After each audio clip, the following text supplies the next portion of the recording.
Today's topic is from loneliness to aloneness. Before entering into the subject, we will understand the mechanisms or the structures of aloneness and loneliness. What is aloneness and what is loneliness? Then we will be able to enter into the subject.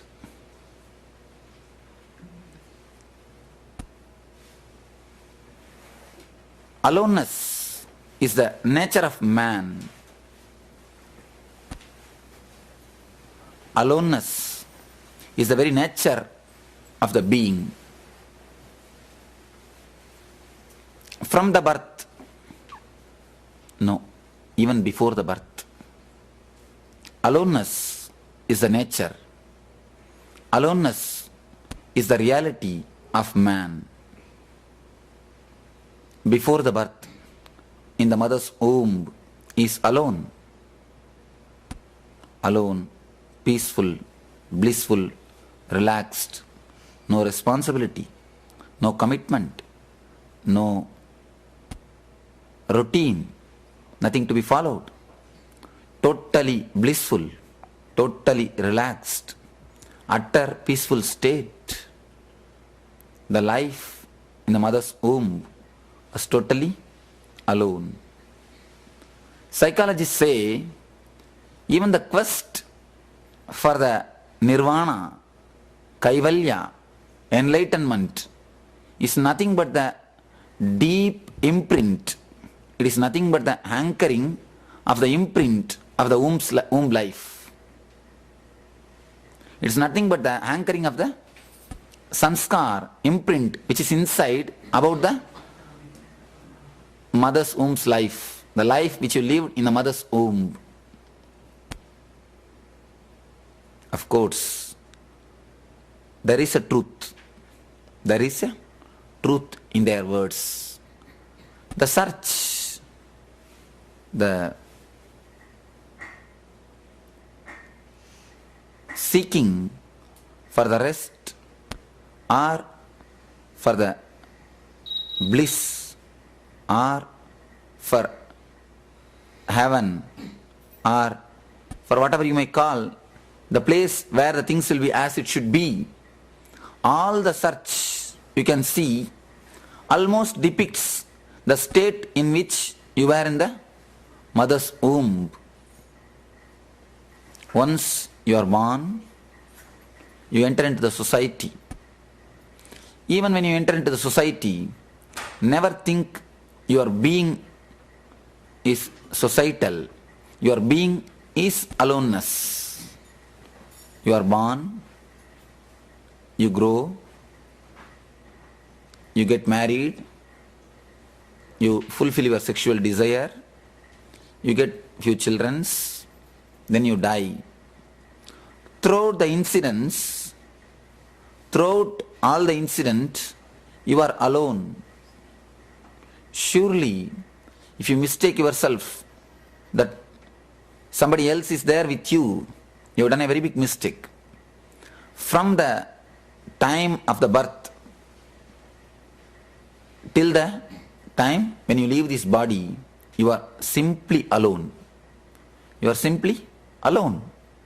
The aloneness is the nature of your being. Aloneness is the nature of your very existence. But we never understand. There's a beautiful sloka in the Gita which says, Sutre Manigana Iva. I am the thread among the beads. When he says, I am the thread among the beads, he speaks about this aloneness only. The aloneness is the thread among the beads which can be called as incidents in your life. Your birth, your education, your getting married, your having kids, or having wealth, death, all the incidents. You take all these incidences as a beads, all these things as a beads. Your aloneness is the sutra or thread which connects everything. Almost all the religions, all the groups, they have the idea in long, long ago, once upon a time, there was an age where truth prevailed, where everything was heavenly, where the joy existed. In all the religions, in all the sects, this idea is there. In Hinduism, they call it Satya Yuga. There was a time long, long ago, it was Satya Yuga. Everything was great. Everything was joyful. Everything was peaceful. Everything was blissful. In Christianity, they call it as a Garden of Adam and Eve.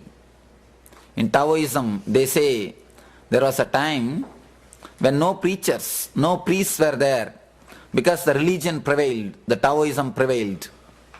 The Taoism was prevailed everywhere. In Buddhism, they say there was a period where Dhamma was the lifestyle. In every religion, every sect, they say there was a time the truth was alone there. Things were as it should be. But there was never such time existed. It is just an individual imprint of their womb life, of their life in the mother's womb. It is just the hankering or the impression, hankering over the impression, hankering to have the same life back. It is just that impression created by the life which you lived in the mother's womb. That impression goes on showing you that past was golden. Almost all the people, all the religion, all the groups, they believe there was a time the golden past existed. There was a time when everything was as it should be. Everything was great. But if you look back the past, you will understand actually there was no such time. It is only your memory, your imprint, your thinking. We always think there was a time where everything was beautiful. Now only in the present age, everything is degraded. You know, there was a stone inscription found in Mesopotamia 6,000 years ago. If you read that stone inscription, you find as if it is a today newspaper's editorial. It says, now this is the age of sin. All the husbands and wife relationship, it is getting broken, and no son, no daughter listens to the parents. The morality is getting degraded. People have started stealing. 6,000 years ago, the inscription in Mesopotamia, stone inscription says, this is the age degradation is entered. 6,000 years ago also, the situation was same. Only we think there was a golden past. If you go back to the history, I can say the Vedic sutras, the Veda mantras, which is written at least 5,000 years ago, they say, in this age, the Kali has entered. It is not like a past. Now, the son is trying to have a relationship with mother, and daughter is trying to seduce the father. This is the age Kali has entered. In olden time, there was high morality and discipline prevailed all over the earth. This is a statement not made today, yesterday, 5,000 years ago. So the standard of life or the standard of sin and the good was same even in the past. Our memory, our imprint about the mother's womb's life, the individual impression, individual imprint of the mother's womb's life, mother's womb life, the individual impression, individual sanskar of that life shows as if the past was great. There was a time when golden past existed. There was a time when everything was as it should be. But there was never such a time existed. Throughout the history of humanity, the good and evil was equal. That is the way world was running. Our memory of that aloneness, of that joy, of that bliss, of that peace gives the idea you had the golden past. You had things were as it should be. The aloneness is the nature of your very being. When you are born, even before your birth, and when you are born, when your life, and after you are leaving the body, throughout your journey, the aloneness was your nature. Aloneness was your being. Even after death, the aloneness is your state. Aloneness is your very nature. Let us see the circuit of loneliness. What is exactly loneliness? Many people come and tell me, Swamiji, loneliness creates such a heavy pain. Loneliness creates excruciating pain in our being. The loneliness is such a heaviness on our system. How can we face it? The very word loneliness makes something painful. It makes a deep depression in our being. How to go beyond it? How to handle it? People say, Swamiji, I have everything. Big house, the business, the kids, the wife, the car, whatever the outer world can offer. But I feel lonely sometimes. I feel totally alone. How can I go beyond this loneliness? How can I go beyond the pain of this loneliness? If you just understand the circuit or the mechanism of your mind, then you will understand exactly what is loneliness. See, your mind cannot be alive if you are lonely. Your mind can be alive, your thinking system can be alive only with relationships. It cannot be alive when you are lonely, when you are alone. It can never be alive. Your ego cannot be alive, your personality cannot be alive if you are alone. All your mind, ego, personality, they work only with the relationships. Only when you relate, these things work. These things can be alive. When you don't relate, these things cannot be alive because your personality is gifted to you by society. Your personality is societal. Your individuality is natural. If you know about yourself only by others' opinion about you, it is personality. If you know about yourself by your own understanding, by your own clarity, it is individuality. Your personality feels sick if you are alone. Society always says you are such a good person. When so many persons are there, when so many people are around you, you feel you are a good person. You are a good husband. You are a good wife. You are a good son. You are a good daughter. You are a good businessman. You are a good... So many ways you are a good person. So your personality feels strengthened. Your mind feels strong. Your ego feels satisfied. Your being is fed with some material. You feel that you are feeling the fulfillment. But when you are alone, you don't have any food. Your mind doesn't have any material to cherish. Your personality doesn't have any bottom, any ground to have its root. Your very roots are shaken when you are alone.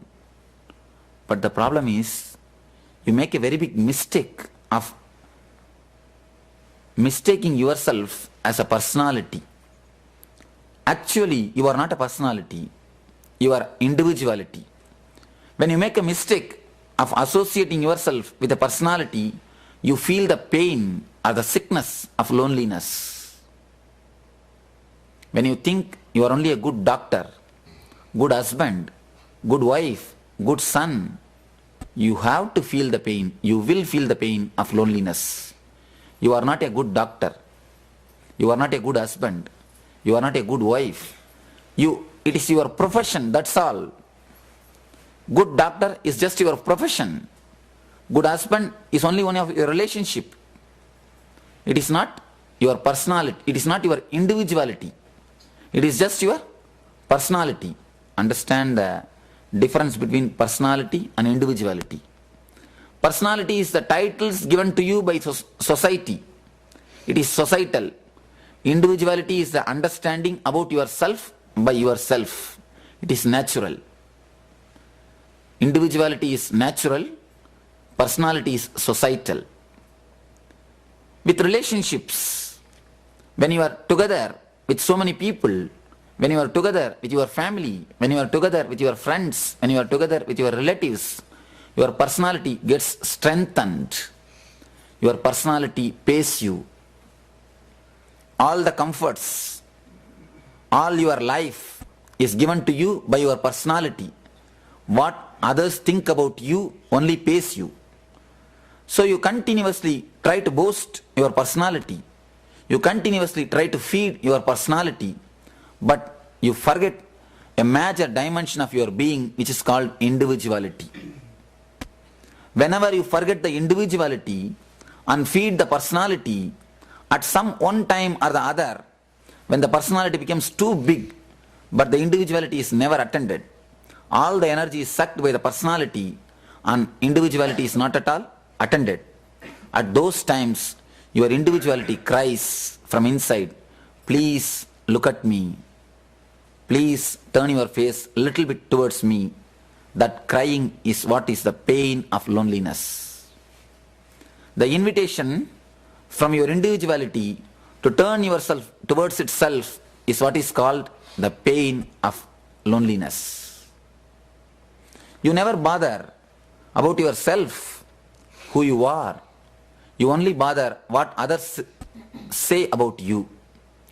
Two things: living for the quality and living for the name. Living for the character and living for others' opinion. Most of the time we spend for others' opinion, not for the quality. If we work 40% for quality, 60% is for advertisement. 40% for the product and 60% for hoarding. That is the ratio our being works. In the relationship, your personality gets strengthened. You feel strong. When 10 people praise you, you feel confident. You feel you are elated. But when you are alone, when you are lonely, no relationships, there is nobody to tell you you are good. One more thing, it is not that only by good opinions your personality gets strengthened, even by the bad opinions. When people say you are a bad person, even then your personality gets strengthened, because you get the attention. Attention is the food for personality. Any attention, attention is the food for personality. We do everything just to draw the attention of the others. Even the polite people behaving very polite way, very goody way, even that is nothing but trying to get the attraction in the topsy-turvy way. The aggressive ego and the passive ego. When you are aggressive, you try to force yourself upon others. You try to get the attraction by force. When you behave in a very goody way, you try to beg attention from others, either demanding or begging. demanding with aggressiveness, begging with passiveness. Of course, both are asking for the attention, either by good opinion or by the bad opinion. Your personality gets strengthened. When you are alone, there is nobody to praise you. There is nothing to do. You are just yourself. What will you do? You feel sick because the roots of your ego is shaken. The roots of your personality is shaken. Your mind has no food. It has to slow down. It has to relax. When you don't understand, you are not your personality. You suffer the pain of loneliness. When you don't understand your individuality, being a good doctor or being a good husband, being a good wife is not all. It is only one portion of you. It is not all about you. You are something more than a doctor. You are something more than a patient. You are something more than a son. You are something more than a father. You are something more than a husband. You are something more than all these titles. It's like you send a parcel from here to India, to a small village called Thiruvannamalai. First, here in Los Angeles, they will put a stamp. Then when it reaches India, in Chennai, they will put next stamp. And the district headquarters, they will put the third stamp. Fourth stamp will be given in Thiruvannamalai and it will be delivered. When so many stamps were put on that parcel, the parcel started thinking, I am nothing but the stamps. That's the same mistake you do. When so many stamps are put on you, good husband, good wife, good son, good father, good businessman, when so many rubber stamps are put on you, when so many things are stuck on you, you start thinking, I am nothing but the rubber stamps. But you are not the rubber stamps. You are something inside the parcel. You are something which is inside the parcel. You are the stuff which carries all the rubber stamp. As long as you associate yourself with rubber stamps, as long as you think you are rubber stamps, you are personality. When you understand you are a stuff which carries the rubber stamps, you reach the individuality. Till you understand the individuality, you have to undergo the pain of loneliness. Because your being or your mind will not be given enough of information or enough of material to work when you are alone. When you are together, things are perfectly alright. When you are alone, no other way. You have no material. What will your mind do? It has to die down or slow down. No other way. Which your mind never wants to do. It wants always to be occupied. When you find that your mind is not occupied, when your mind has to slowly die down or slow down, you do not want that to happen. That's why you just jump into the car and fly to Disneyland. Or at least you go away to some party.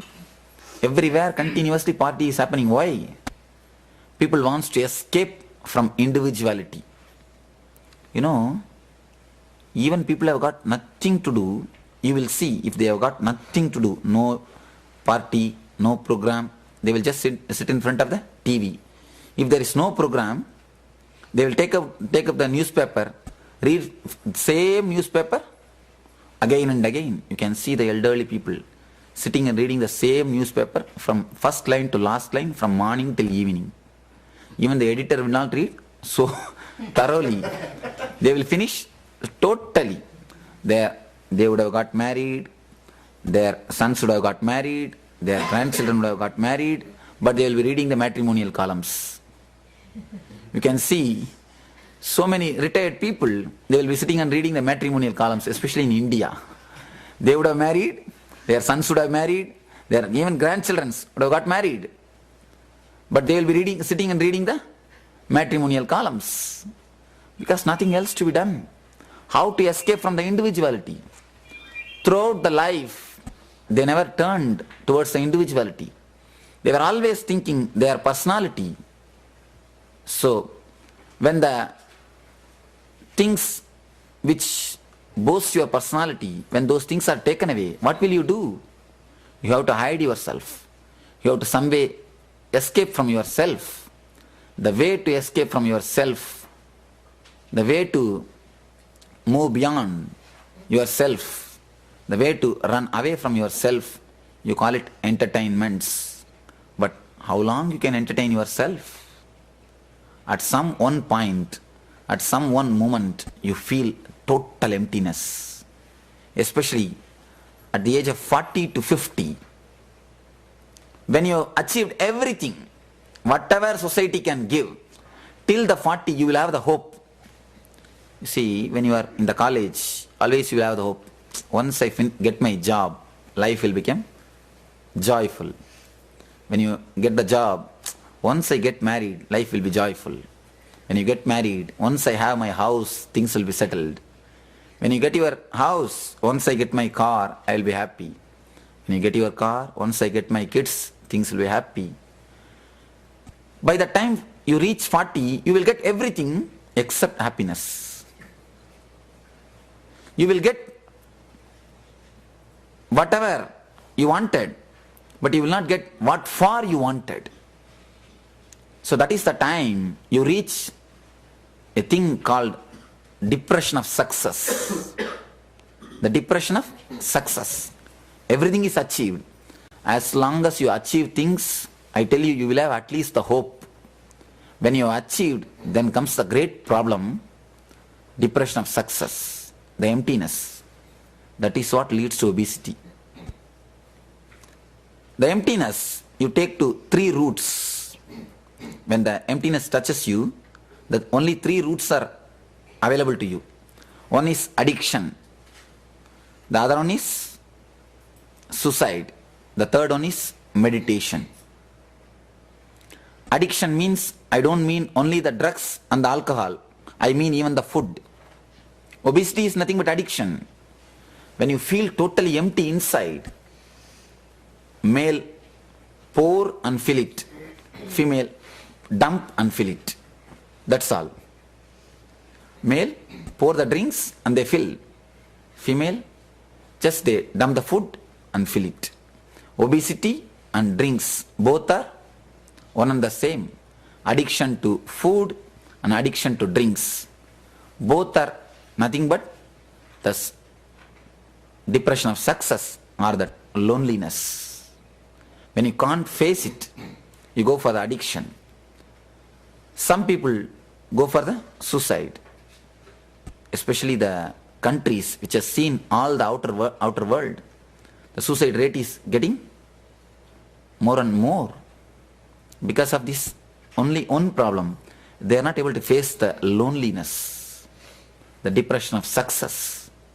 Third thing, very few intelligent people take this path, meditation.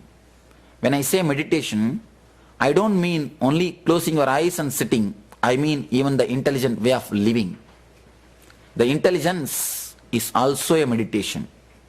That's why in Sanatana Dharma, they call it they use 3 words to mean meditation. The meditation is explained in 3 words: Shravan, Manan, Nididhyasan.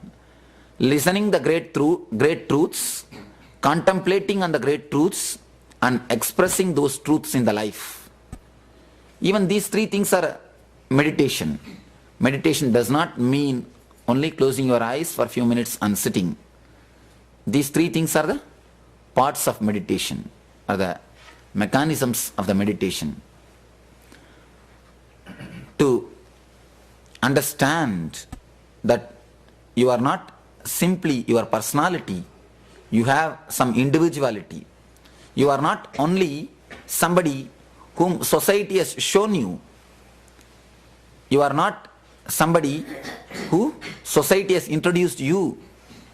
Most of you don't know about yourself. Society has introduced you to yourself. If somebody asks you who you are, what answer you will give? All your answers will be just given by the society, not by you. Just when you are back to your house, sit in your room alone and ask yourself who you are. Just for yourself. Don't give the answers which society has given to you. Ask yourself who you are. Actually who you are. To yourself. Mind will tell, don't ask all these foolish things. You went and listened that Swami from India and asking all these foolish things. Stop asking. Let us go for some other job. Let us go and sit, at least watch TV. Let us go and at least watch it. Read some books. Your mind will never allow you to sit. Because when you ask who you are, you have to understand the great truth. You are somebody above your personality. So you will go beyond the clutches of your mind. You will go beyond the levels of your ego. Mind will never allow that to happen. But don't let your mind run your life. When it runs, it ruins. Just add I with running, you will see the ruining will happen. Add I, it will never run, it will be ruin. So, whenever you base your life on ego, it will never run, it will only get ruined. Understand, you are something more than a personality. Then you will see your life just turns as a heaven. People ask me, Swamiji, if I am independent, if I am free, if I start being joyful, blissful in the aloneness, then what will happen to my family? What will happen to my relationships? What will happen to my relatives, friends? Will I leave everything and become like you? I tell you, when you understand that you are individuality, when you understand you are alone, only then you can really love others. Love can flower in you only when you understand you are alone. Love can never happen to you. The experience of love can never happen to you as long as you understand you are alone. Till you understand, till you are independent of the other, whatever you show in the name of love is nothing but slavery, psychological slavery. Unless you understand you are alone, whatever you show is just nothing but I smile at you, please you smile at me, that's all. Nothing else. It is nothing but a mere contract. It's nothing but a contract. Between the personalities, only contracts can happen. Only between individualities, contact can happen. Please be very clear. Between personalities, only contracts can happen. Between individualities, only contact can happen. When you understand you are totally independent, you are totally alone, a new smell, a new flavor happens to you. Out of that freedom, out of that joy, out of that ecstasy, some smell oozes out of you, some smell comes out of you. That smell only is called love. Whatever comes out of that ecstasy only can be love.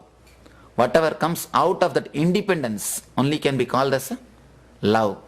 Then you are centered on you. You give something from your being. Only that can be the love. Otherwise everything else is a simple contract. Simple contract. Only when you reach your core, from personality to individuality, from loneliness to aloneness, a real love can flower into your being. Anything real, anything solid can happen to you only when you reach the aloneness. The three ways, as I told you, the three parts of the meditation: listening, contemplating and expressing, is the way to reach from loneliness to aloneness. First thing, understand, be very clear, aloneness is your nature. All your search for joy, bliss, heaven, moksha, kaivalya, the very word kaivalya means aloneness in Sanskrit. The very word Kaivalya means aloneness. All your search for peace, bliss, moksha, Kaivalya, heaven is nothing but the search for aloneness. Search for aloneness. Understand this. Next thing, contemplate. Whenever you find time, just close your room, sit alone and contemplate really who you are. Really who you are. Forget all the relationships. Don't relate even mentally. Don't relate even mentally. Ask yourself, actually who am I? When all these rubber stamps are taken out from me, if all these names given by the society, if they are taken away from me, if the personality given by the societal, if it is taken away from me, who I am, who am I? Ask yourself. It is contemplation, the second part. Second thing. Third thing, even if it is painful, don't bother. Totally express in your life that you are actually alone. Undergo the pain of loneliness. Whenever you get the chance of feeling of loneliness, whenever you get the chance of that pain, whenever you get the chance of facing the pain of loneliness, don't miss it. It is a great opportunity. Great opportunity. You see, before any birth, the pain happens. Even before your birth, your mother has to undergo the pain. Just like that, undergo this pain of loneliness, you will see you give birth to yourself. Before any birth, pain has to happen. Before the tree happens, the seed has to suffer the pain. Seed has to break. Seed has to give way. It has to break and give way. Only then the tree can happen. Seed has to suffer the pain. Only then the tree can happen. Mother has to suffer the pain. Only then the child can happen. The same way, suffer the pain of loneliness. It is called tapascharya. Tapas. Tapas means don't think going and sitting in the forest. No. Suffer the pain of loneliness. Just witness the pain of loneliness. You will see you give birth to yourself. Understand, the aloneness is your nature. Whenever you are alone, try to find out. Try to question yourself, who am I? And whenever you feel the pain of loneliness, undergo it totally, with a total acceptance. You will see you give birth to yourself as individuality. So, when you understand these three things, you shift your whole emphasis from your personality to individuality, from your ego to the self, from your mind to the mindless bliss, from your suffering to the joy, from the pain to the bliss. So, let you understand that your being is nothing but alone. Your being of self or your being of bliss is nothing but alone. Enter from loneliness to aloneness. Even if it is a little bit painful, go through the tapas, go through the fire. You will see you became a 24 karat gold. You became a pure bliss. You became a pure ananda. You became a suddha ananda. So let you understand and experience and express the bliss of Nityananda from personality to individuality, from the state of the deep depression to the state of beautiful expression. So let you enter the space of your aloneness. Let you move from your loneliness to aloneness. As long as you resist, the loneliness kills you. When you accept, your life just runs. When you welcome it, you see your life becomes ecstasy. As long as you resist your loneliness, it just kills you. When you accept, your life runs. So, when you welcome the loneliness, you will see your life just becomes a ecstasy, bliss. You will have both the phase. Sometimes you need your own space. Sometimes your heart longs for relationship. So, whenever the chain happens, whenever the chakra runs, whenever you feel like being alone, whenever the loneliness happens, don't resist it. So, enter into your loneliness, you will see, you enter the space of aloneness. So, understand this. And by understanding this, you can change your loneliness into aloneness. Let you enter into the aloneness from your loneliness. From loneliness to aloneness. Let you enter into Nityananda. Thank you.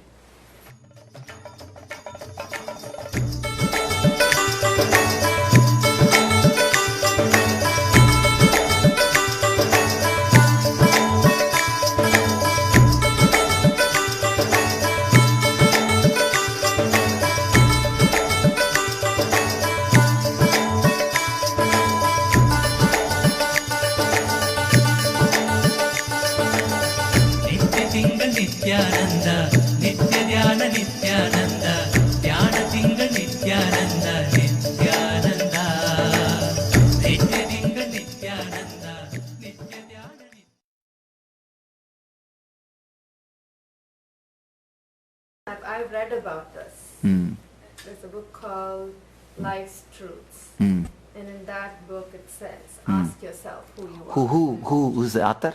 Elizabeth Kubler-Ross, she's a psychiatrist. Oh. I think she's still alive. She's probably in her 80s. Oh, the Eastern wisdom is reached in many ways. Yeah, so she says, ask yourself, because what you are is not what you really are. She says, and I've tried. Now, what you think is not what you are really are.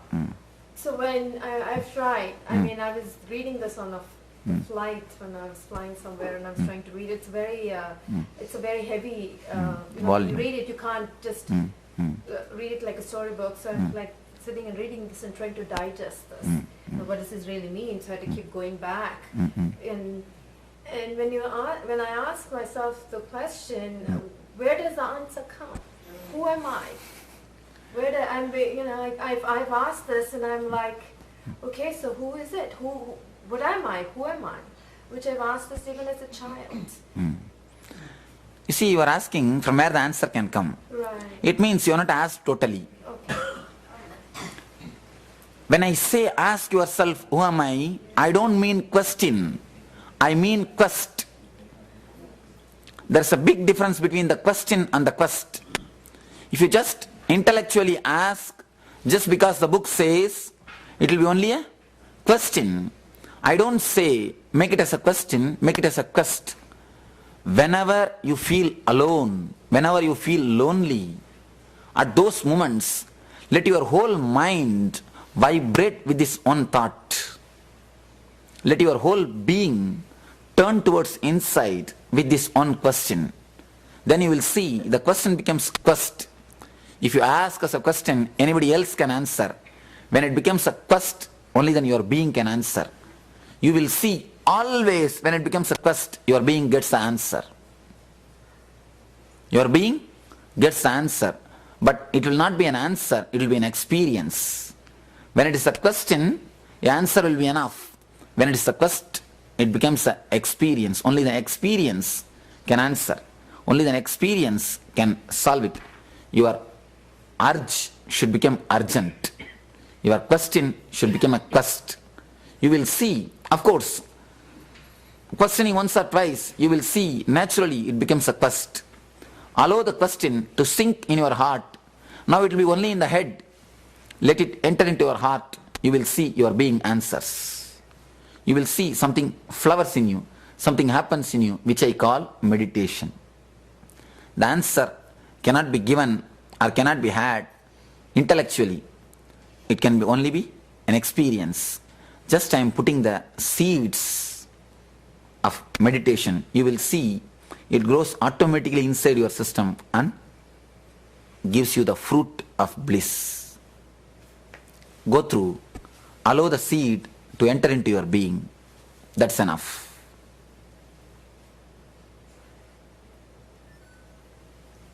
I think now everybody is in the aloneness. Yes. That's the reason why Swami Yogananda's book Paramahamsa says man's eternal quest. That's the title of that book when he writes it. Man's eternal quest is not to find God, to find himself. All our idea about God is nothing but the one dimension of our self. Somebody asked me, Swamiji, are you God? I told him, no, I am not. I am something above than that. It may look like egoistic statement. No. The word God, what you understand, what you imagine, what meaning you give for the word God, a master is above than that. Not only me, even you are above than that. The word God is not only, you are not only beyond the meaning. See, whatever meaning you can give for the word God, you are above that. You are above that. Because all your meaning for the word God is nothing but your own imagination. But your self is something real. Word God or all your explanation are nothing but the imagination. But your self is something superior, far, far, far higher than the word God. So when somebody asks you, are you God? Always say, no, I am something more than God. So your quest for God, the man's eternal quest is not for God, it's for yourself. May I know what is the comment? All of us can laugh. Yes. No, just let me, yes, tell me. No, 1 minute. I wanted. Well, I was just joking with him that I said if I said in a meeting that I'm above God, they will send me to a mental asylum. But don't bother, there will be some more people. You see, there was an asylum. Once the Prime Minister of India, Jawaharlal Nehru, visited that asylum. There was a man who was thinking himself as a Jawaharlal Nehru. He was in that asylum. When Nehru went, the man was introduced to Nehru. Sir, he thinks himself as a Nehru and he thinks himself as a Prime Minister. That's why he is having the treatment. Actually, when the man was introduced to Nehru, suddenly, but the Nehru was not introduced to him, that man. The man asked, Sir, I have been introduced to you. May I know who you are? The Nehru said, I am Nehru. I am the Prime Minister of this country. Then the man says, oh, no, okay, no problem. Be here. Within 6 months, they will make you all right. Because when I came here with the same thought, within 6 months, they made me all right. So, within the same way, within 6 months, they will make you also all right. Be here. So, when you go there, you will surely find some company. Yes, sir. Your question. See, if you say we are above God, the people, millions of people are visiting Balaji or Tirupati. Am I right to say that they don't know if we are above God, they don't know what they're doing? One thing, above the concept of God, you understand? By the word God, actually we don't understand anything. It is just a concept. It is just a concept. See, the visiting Balaji temple has got so many purposes. So many people have got the faith that when you go there, this happens, that happens. You see, visiting Balaji temple mostly is a business. No, mostly business trip. The people ask me, I'm on the way to my pilgrimage to Balaji Swamiji. I say, no, tell business trip. It is mostly business trip. Let me tell you a small story that will explain a lot. Three people, they wanted to start a business. When they were about to start a business, they had a anxiety or the deep insecurity whether the business will run perfectly all right or not, whether they will earn or lose. So one man suggested, he's the great devotee of Balaji. He said, you see, I have heard from so many people, if you make Balaji as your partner, he always gives you the success and prosperity. So let us make Balaji as our partner. So everybody accepted. So it was decided, whatever profit comes, it will be made as a 4 share. 3 will go to these 3 people, 1 will go to the Balaji Sundi. Business was over. After 1 year, the profit was 4 crore. So Balaji share is 1 crore. You see, if it is a 5,000, 10,000 rupees, we don't mind putting in hundi. Poor God, let him have after all. When it is a crore, a small thought, a second thought started coming up in their mind. The first man, he said, you see, after all, Balaji has no issues. What is he going to do with 1 crore money? And after all, so many people are putting all their wealth in Balaji's temple. What is he going to do with such a lot of wealth? We are after all his sons. We are his children. Why not have a little bit of prasad or share from our father's heritage? One man suggested, we will make a small pit in the ground. All 1 crore rupee we will convert it as a gold. We will throw up. Whatever falls inside the pit will go to the hundi. Whatever falls outside will come to us as a hereditary property from Balaji. Second man declared, no. We will make big pit. And whatever falls inside, that we will take. Whatever falls outside, that we will put it in the Balaji Sundi.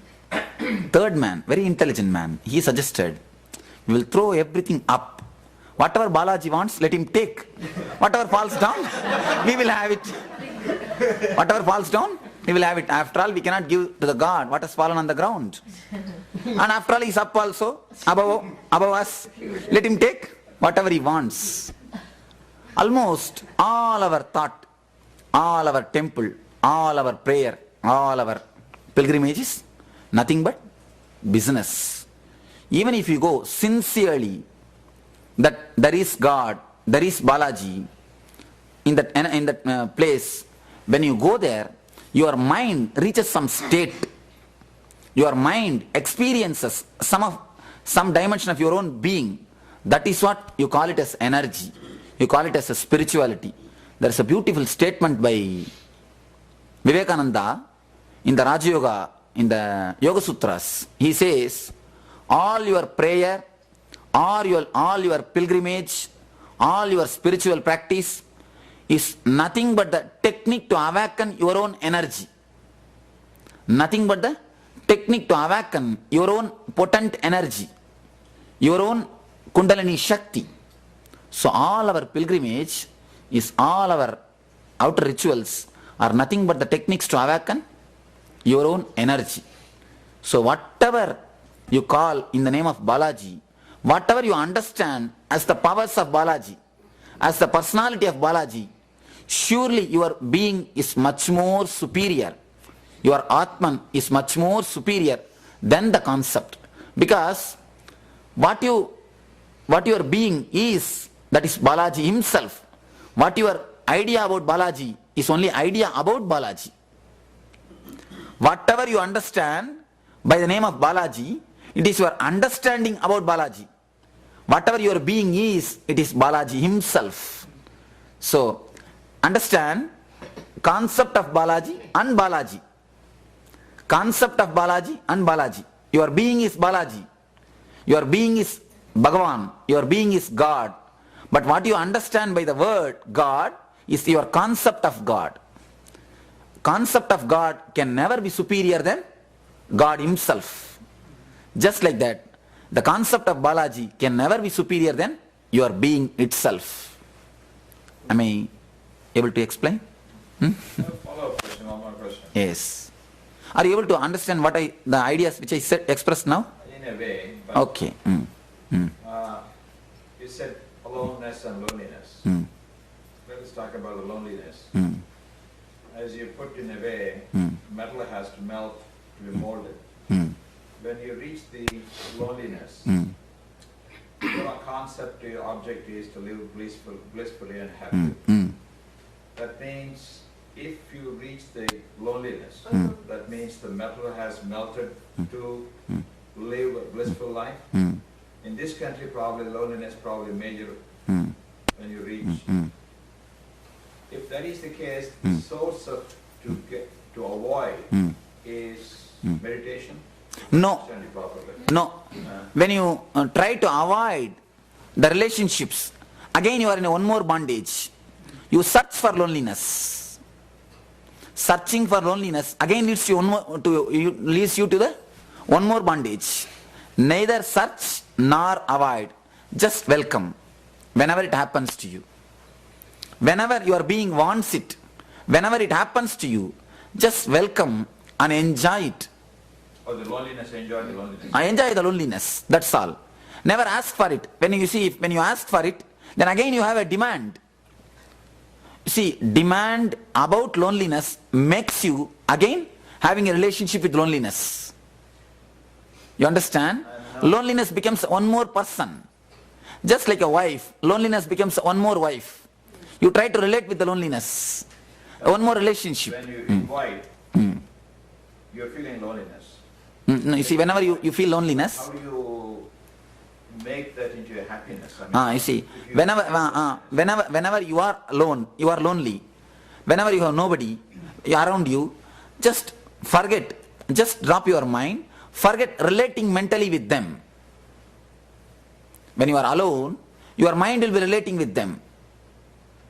First thing, stop mentally relating with them.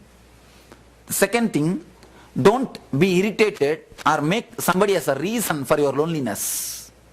First thing, drop mentally relating. Second thing, don't blame somebody, don't get irritated, don't find somebody as a reason for your loneliness. Third thing, relax. You will see that loneliness becomes aloneness. These two ideas is enough. Not getting irritated and But, you know, loneliness is a physical state when there is nobody around you. But you can be alone with everybody in it. yes. Right? You see, it is like with a pot of milk, first you have to drop a few drops of curd and keep it aside. After 2-3 hours, you will see the whole milk becomes a curd.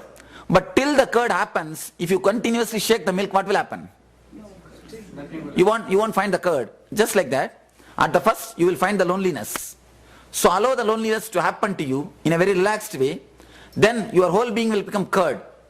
The aloneness will happen. From loneliness, the aloneness will happen.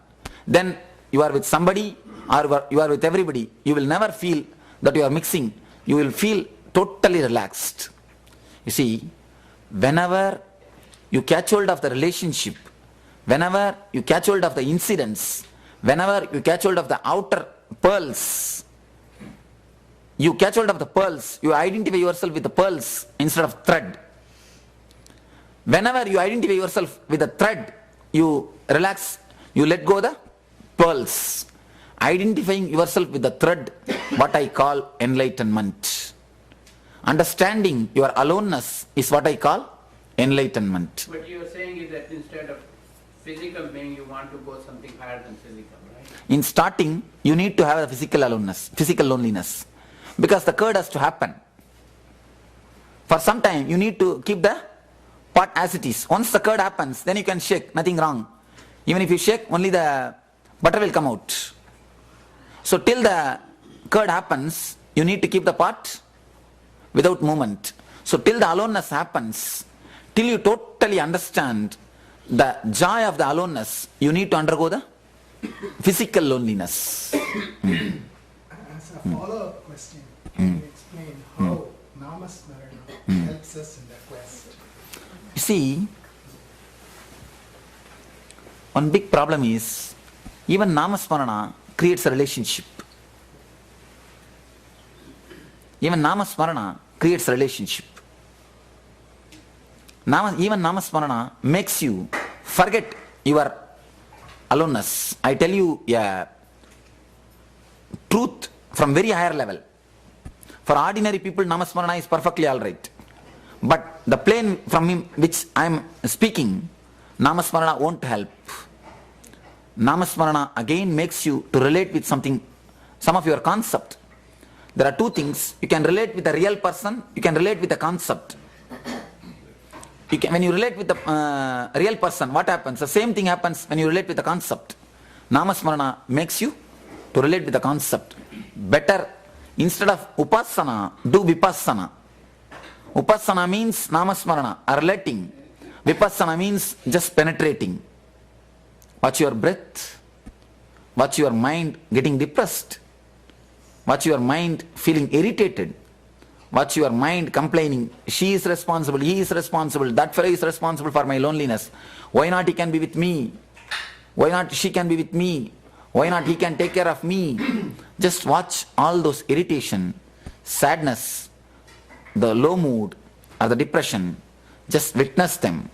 Instead of upasana, do vipassana. You will see the loneliness becomes aloneness.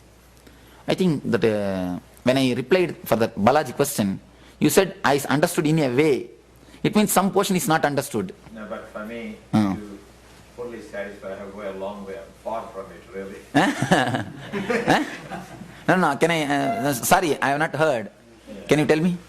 I have not heard, pardon. For me, I have to reach that enlightenment. I'm far from it, so I have to No, you said that, I have understood in a way. That's It what means, I meant. what you have not understood. Can you intellectually express?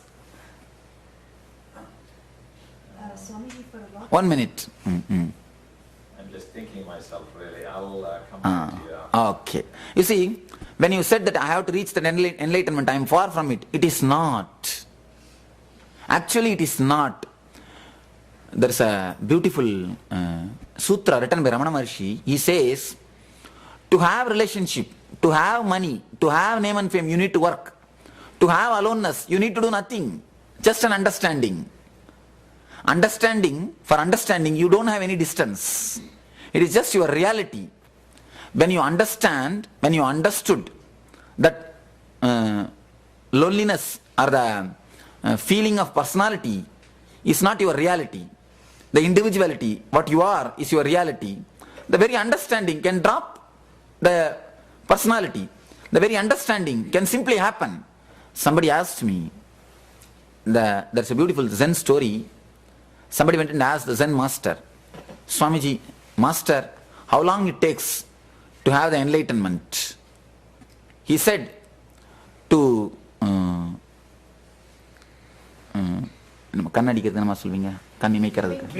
winking. Sorry that I am not efficient with the language. You can understand my English is very butler English. Just 1 year ago I started speaking in English. I have studied in all in my mother tongue. Of course I studied very little, but all in my mother tongue. in my whole ashram I am the semi-literate person. I said, so I searched for words. The moment, the time, how much it takes for winking. Not winking, that's a blink. Blinking. Kannadikiradhu winking. Kanne Imekkiradhu is blink. Blink. How much it takes for blinking? Not even 1,000 of second it takes to have enlightenment. It is just your conscious decision. You are already enlightened. Just express it over. Just declare it. Just declare, I am enlightened. I am going to live my enlightenment. Somebody, actually, there was a great enlightened master. His enlightenment day celebration was going on. That is the day when he became enlightened. They went and asked, Master, we all know that today is your enlightenment day. Actually, when you became enlightened, what happened? He says a revolutionary statement. What happened? Fool, what you are asking? Nothing has happened. I just decided that I will live my enlightenment today onwards. I just decided I will live my enlightenment today onwards. Over.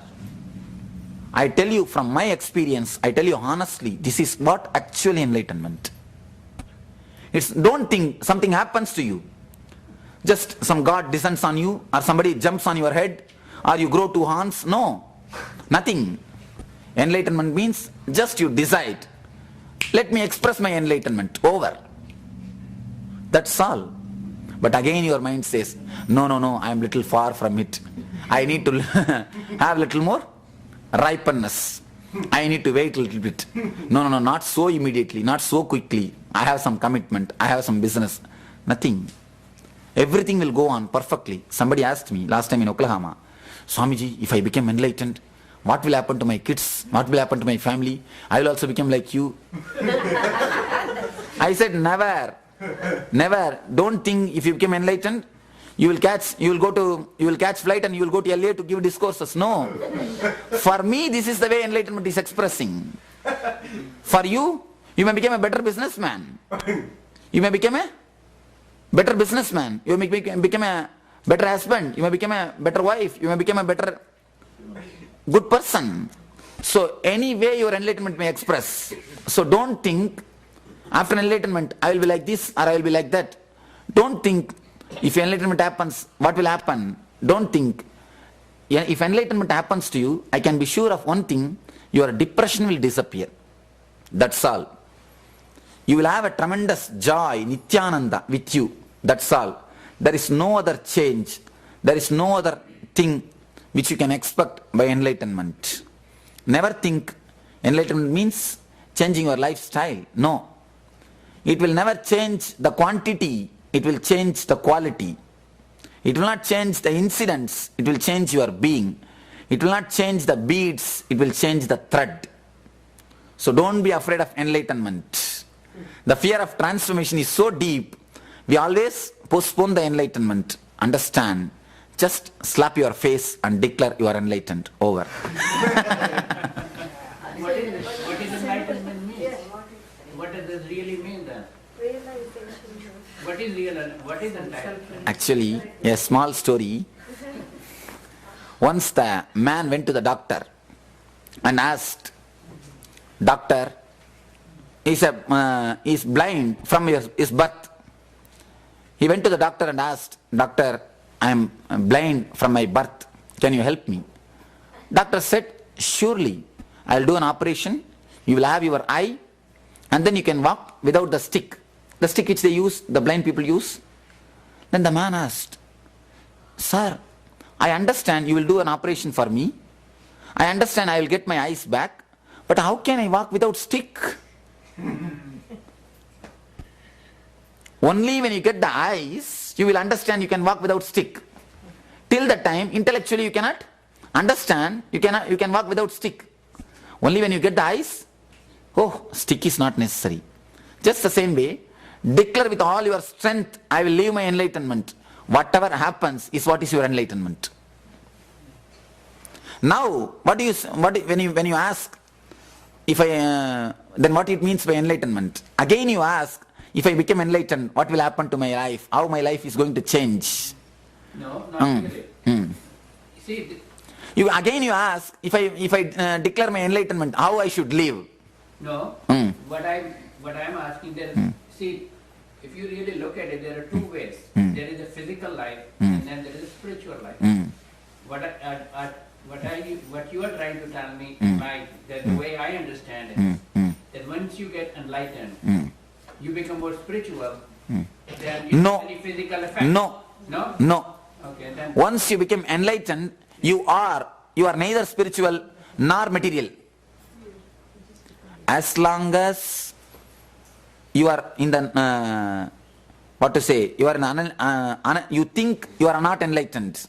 As long as you think you are not enlightened, you are either material or spiritual. Both your material and spiritual can be called only as material. You understand? Both your ideas of you are becoming spiritual or you are becoming material is only material. All your becoming is nothing but material. Only your being is spiritual. See, as long as you think you are not enlightened, all your ideas about being spiritual or being material has no value. When you become spiritual, when you are actually decide you are enlightened, never be afraid, never think that you will become spiritual or material. You will be as you are. You will see a strange thing happens. You are enjoying everything, but you are not enjoying anything. You are enjoying everything, you are not enjoying anything. That your aloneness is so solid, it just continuously oozes out a bliss from you within. So whether your outer life changes or not, whether you are materialistic or not, you will see you are joyful. Never think, again your question resonates the fear that once I become enlightened, I will become spiritual. No. Fear. I really want to understand. Ah. You really think it's really the state of mind, more or less, than anything else. No, you are? Enlightenment is really a state of mind. No. No? It is not even a state of mind.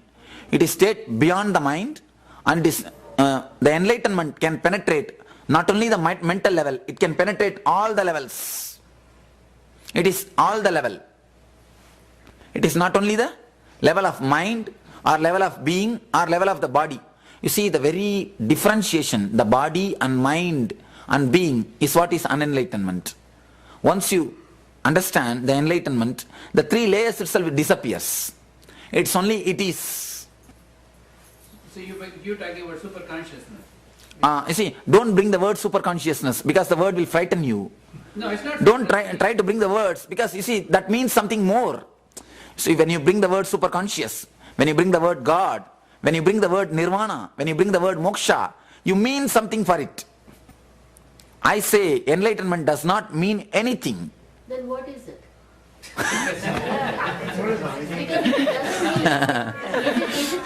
okay, my question is, if it's making you to be a better man, and Catholic to be a better Catholic, and Hindu to be a better Hindu, that's what everybody says. So what we are telling is, you be in your state wherever you are, but you perform your duties and offer to whomever you want to, but be detached at the same time. That's what you are saying. Is that You see, what is enlightenment? no, I am telling, that is what I am saying. I am not telling practice this, I am telling express it. I know, how do you express it? That is what, you see again, you ask for a technique, you understand? You ask for a technique to express it. So it means two things is there. One thing you decided that you cannot express, you want one thing. That's not what I'm saying. Meditation will help me to... No, let me explain. You have decided that you cannot express. Second thing, you want a method to express. Am I right? No. If you are not, if you decided, if you... I did not decide that I cannot express it. Then you simply express. It's a method. Simply, no, you simply What I'm express. saying is, what do we have to do once you say you have an enlightenment, and how does that person will differ from before? One thing. And what else he has to do in addition to what he was doing? So it means what? You are asking what I should do after enlightenment. Am I right? What one will do, or not me, what a person will do. No. You see, don't ask the objective questions. Ask only subjective questions. Okay. What other person may do when he becomes enlightened, what he will do will not be the same thing what you will do. I have to do. You see, when you ask what I have to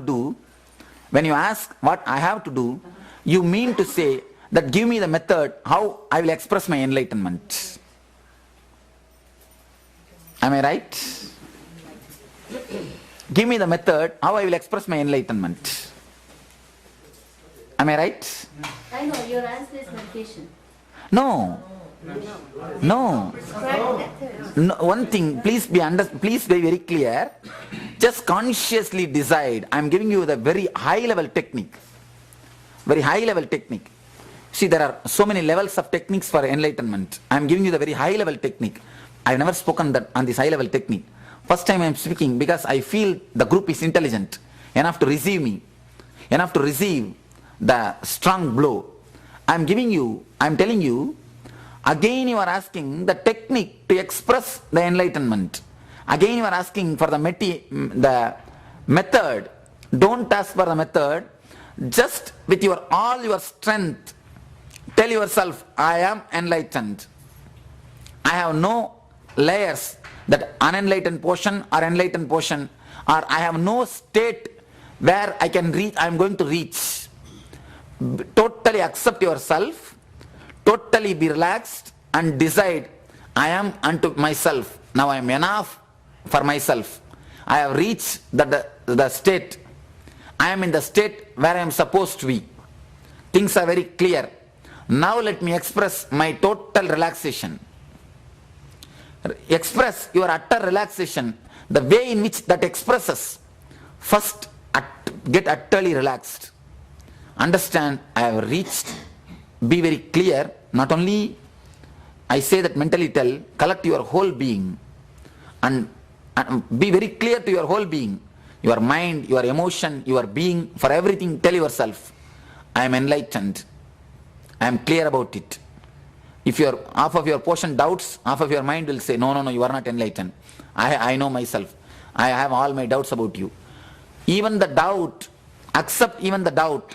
You decide, oh, in enlightenment even doubts exist. Don't think you are not enlightened. Think, I have enlightenment, but I have doubts about it. You understand? Change, shift the importance from the doubt to enlightenment. Now you have two things. One is enlightenment and doubt. Shift the importance from the doubt to the enlightenment. Now you say, because I have doubt, I am not enlightened. I tell you to change the word. I have enlightenment and I have doubt about that also. I have doubts about that also. Then you will see simply the doubt disappears. Simply you will see that doubt is like a dog which is barking at the elephant. If the elephant just turns his face and looks at the dog, you will see dog will be running backside. Have you seen a dog running just looking at front side? The dog will be looking front side, but it will be running, moving towards the back without even turning his face. Just like that you will see your doubt backs out. I tell you to change the importance, to change the emphasis from the doubt to the faith, from the doubt to the enlightenment. So when you said that we have to be lonely and that takes us to loneliness, I mean like when there are certain episodes in the thing that says the gopis, they have always wanted and earned for the companionship of Lord Krishna, and that led to their enlightenment. So this is another way of seeing it, where you are actually seeking for companionship. You don't want to be lonely. You don't ever want to be lonely. You always want to be with the Lord. It may be any Lord. It may be Balaji. It can be Lord Krishna. But you are earning for being with Him, which led to your enlightenment. So, isn't not wanting loneliness also lead to enlightenment? Okay. You have finished your question? 2-3 things you need to understand. You see, the attachment towards the form of the Krishna made the gopis to forget all the other attachment. Then Krishna took them above from his form also. From his form also. Have you heard of Ras Leela? Never think in Ras Leela Krishna was present. If you read the Bhagavata, then you will understand in Ras Leela all the gopis had the experience of Sahasrar, aloneness. In Ras Leela there were no Krishna and gopis, there was only Krishna, or there was only gopis. They reached the aloneness. The reaching of the aloneness only has made them enlightened. The Raman Maharshi used to say an example, tell an example. To burn the dead bodies, in India they will use a big bamboo. The bamboo will be used to burn the dead bodies. Once the dead body is totally burned, the bamboo also will be put in that fire itself and burnt. Just like that, to burn the attachment for all the other forms, the Krishna's form is used. Then that form is also thrown into the formlessness. That's all. If you are a healer, then you know, in our healing initiation, I tell them first to remember me, then immediately when you see the energy flow happening, you should forget my form. You should not hold on to my form. And sometimes it is so beautiful, so loving, the master's form, we never let go. It is Daivata. Daivata means, because the continuous remembrance of the divine, the divinity, continuous flowing of the divine grace, even the form becomes beautiful. Not beautiful, graceful. Beauty is different, grace is different. Beauty comes by makeup, grace comes by meditation. Beauty comes by makeup, grace comes by meditation. 1 minute, let me finish the answer. So, master's form, even the form becomes so graceful, you are completely attached to it. You are attached to Krishna's form. You are attached to Rama's farm. You are attached to Lord's farms. You are attached to Master's farms. Don't be. I always tell them, beware of Nityananda. At one stage, beware of Nityananda. Only then you can be aware of Nitya Ananda. Beware of Nityananda. Only then you can be aware of Nitya Ananda. This is the thing. Swamiji, in other words, what you are saying is only when you lose your mind, you can reach the state of aloneness. Yes. If you are a madman Yes. or a complete drunk, you can be in that state. But those of us who have to live day-to-day life, we cannot keep our mind totally blank. Yes. Here is a beautiful question. You see, I tell you, generally I don't speak. Let me tell you a small incident. Have you heard of the Papaji, a great enlightened master? He's called Punjaji also. Have you any of you heard about him? He says, to live a day-to-day life, you don't need mind. When you don't have mind, you live a day-to-day life perfectly. He says a beautiful two things, which is almost like a gambling with your life. I used to sit in the center of the fire and keep the alive fire around me and used to meditate so that I won't fall asleep. All this type of vigorous tapas, with all these things, with all these techniques, with all this practice, nothing could be achieved. It was the 24th evening. Tomorrow morning is a Christmas. Today, the 24th evening, some terrible depression descended on me. I have decided, I think there is nothing called enlightenment. It is simply foolishness. I have wasted my life and the terrible suffering came up. See, believing these great masters, Ramakrishna, Raman Maharshi, they were the inspiration for me to run away from the house. Believing these great people, I have left my life, and especially the cream of the life is youth. I have gambled my youth. I have sacrificed my youth. Otherwise I could have had at least a joyful life, at least a happy life in my house, in my family, with my family. I left everything. And the one more thing, when I left, I don't even want to have any property, so I have signed the papers. I will not have any connection, I don't want any property, all this, the legal signatures, everything I have done. So I was thinking, what foolish thing I have done. Believing these great masters, I have left everything, and finally, if I am not enlightened, if there is no such thing as enlightenment, then what for I did all these things? I felt as if I have been cheated. And not only that, I felt the idea of enlightenment itself is a conspiracy against humanity. It is just carried by master after master. It is just a conspiracy against humanity, just to promote their life, their idea. They told something. This was the thought which I had. This was the doubt which I had. I was having a small Ramakrishna's photograph.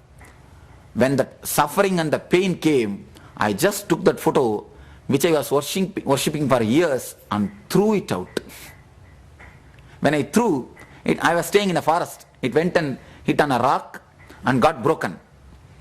And the depression was such, the feeling of being cheated is such, I threw away the mantra which I was using with my Japamala. You will not, I don't know how you will believe, I forgot the mantra when I threw it out. Mentally, I totally threw it out. I totally threw everything out. I decided, no more meditation, no more enlightenment, enough. Let me relax. What happens, let it happen. The 7th day, I became enlightened. The 7th day, the experience descended. I say very jovially, the 7th day, the big group which is conspiring against the humanity has included me in their group. As you think, I also thought, in normal life, in day-to-day life, without mind we cannot live. I had this doubt. Not only doubt, very seriously. You see, for you, attending this discourse is not like a life and death question. You can go and carry on your life. But for me, the question was life and death question. Then you understand how much deep I would have pondered on that question. You understand what I mean? How much deep I would have thought about that question. I was taking my life on that question. Whether can we live without mind or not? With that question, I have staked my life. It is ultimate gambling I played. But I tell you, from my experience, honest experience, by this answer, I am not making you, I am not inspiring you, I am not converting to you some religion. It is my experience, honest experience. Because I suffered the suffering which you are undergoing in a much more deeper way. In a much more deeper way. I don't know about your quest or the suffering. I can say, surely, much more deeper way, I suffered this question. I underwent this quest. I had this depression. So, from that authority, I tell you, I beg you, if you just take one jump, just trust this one word, that you can live without mind, and if you jump, you will see Nityananda. Thank you. I just want to share this because it came to my mind when you said about Swami Vivekananda. For some of those who live here, they probably know. For those who don't know this place, where you are sitting is where Swami Vivekananda in 1900 has wandered in these hills. Right around about half a block from here is the Vivekananda house, which is made one of the 200 in 200 years of Los Angeles. They made it into a historical mansion, and there on the top is a meditation room. Not only meditation room, one of his beautiful discourses is delivered here. In the Green Hotel, right here, it used to be, still the Green Hotel still exists, and in that place alone, I mean, you're sitting here, and this is where Swami Vivekananda was there, and I was just wanted to share that with. I tell you, not seen that place. see, I tell you one more thing. Because I have underwent this question, I tell you, you can really live without mind. It's my experience. You can see here a man sitting with flesh and bones. Flesh and bones. See directly. If possible, just be around me for a few days, then you will understand that it is possible. You can be alive without mind. Or talk to the people who live around me, then you will understand the glimpse. There is a possibility. It is, you see, Master is a proof. Master is a proof for all the teachings of the great masters. Master, when enlightenment happens to somebody, the whole thing, the whole ideology, the whole spirituality comes back to life. The Lord, to prove his philosophy, to prove his ideas, to prove his teachings, again and again takes the form of the masters and teaches. He proves again and again what he taught is truth by taking the form of the master. So I tell you, it is the honest truth, not for anything. By making you to believe this word, I have nothing to gain. You understand? I have no vested interest by making you believe this word, except I know the pain of the suffering which you are undergoing. The same way I walked. You see, you walked through some road, 10 miles. If somebody calls you by cell phone and asks, how is the traffic? How is the road? How is the way? Will you not have a simple courtesy to guide him? Will you not have a simple compassion to tell him how the way was? How the road was? With the same courtesy, with the same compassion, I tell you, simply you can live without mind. Thank you. I have one last which Okay, you ma. explained. Last question, because it is time 9. Last question. You said one story about in Madras, the taxi driver and Yes. so said like whoever is sitting, passenger, they were praying. oh God, they're praying. So that means every day when we pray, God will reach heaven. That's the way you explain No. Actually, that's just a joke, ma. I know, but That does not have any fact. no, okay. So But the prayer helps you to awaken your energy. Prayer makes you to meditate. because according to the You see, story, meditation is the place where you are going to reach. Prayer is the path through which you can reach. So prayer is perfectly all right as long as it leads to a meditation. Thank you.